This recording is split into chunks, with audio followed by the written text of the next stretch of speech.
gentleman from Arizona, Mr. Biggs, fellow member of the Judiciary Committee.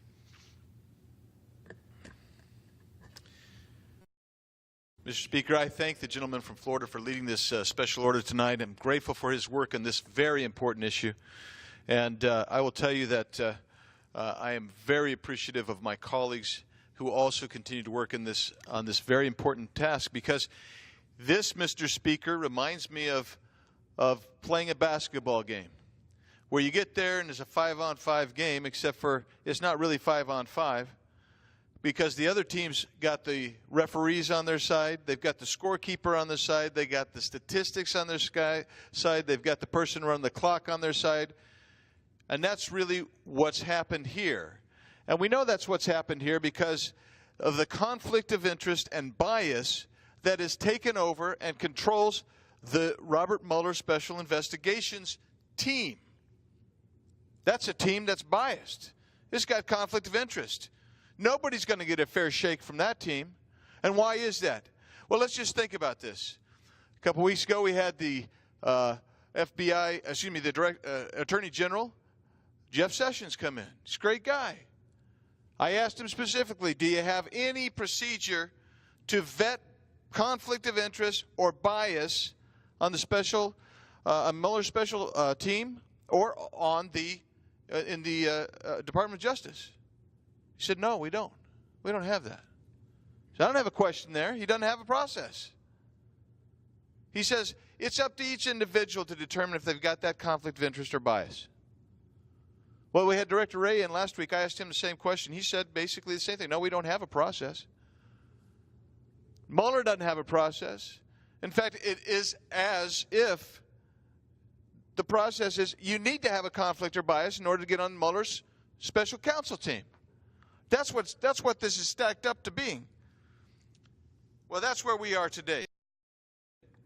And so tomorrow when the Deputy Rosenstein comes in, I'm looking forward to asking him the same questions, because there is conflict, there is bias. My colleagues have all iterated that tonight. It just happens over and over and over again. To get on that team, you have to have a conflict or bias. Well, so what else is important? What else has come out of these hearings? Well, I'll tell you what else has come out. When I asked Director Wray, I said, look, we know there's a problem here, and Attorney General Sessions told us that the responsibility of the person involved to make sure they don't have a conflict. We know that there's a cloud. There's a huge cloud that sits right there. Well, this is outrageous. No firm in the private sector would ever allow that to go on. But here we have this. It's like a drip, drip, drip from a faucet. Every day or two, here's another conflict of interest that comes out. Maybe Mr. Strzok, maybe Mr. Orr, maybe Mr. Orr's wife, maybe Mr. Weissman, maybe Mr. Zebley, Mr. Cooper, Jenny Rhee. It just goes on and on. You know what? This is ridiculous. So I asked Director Wray, I said, look, you've got the Inspector General looking at the Hillary Clinton investigation right now and all these other investigations. What will you do if he says there was irregularities in the Hillary Clinton investigation? He said, I would try to, in this part I quote, unring the bell.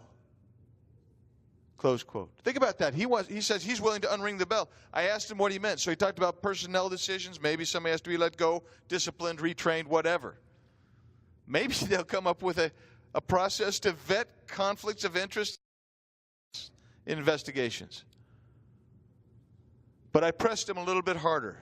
I said, when you get to unring the bell, if you have irregularities in the Hillary Clinton investigation, will you commit to reopen the investigation? Now, he didn't commit, but he indicated very strongly he would reopen that Hillary Clinton investigation. That's what needs to happen now. We know that there were irregularities. We know that that's what the Inspector General is going to find. And I tell you this, we have got to stop making this administration play a stacked team where the other team has nothing but biased and conflicted investigators who control the clock, who control the who control the statistics, who control the referees. That's what you have going on here. And it must stop, and it must stop now. And with that in mind, if the Attorney General Sessions, if Mr. Wray, Director Wray, and if Mr. Rosenstein do not provide the information Congress has asked, they should be held in contempt. And with that, again, I thank my friend from Florida.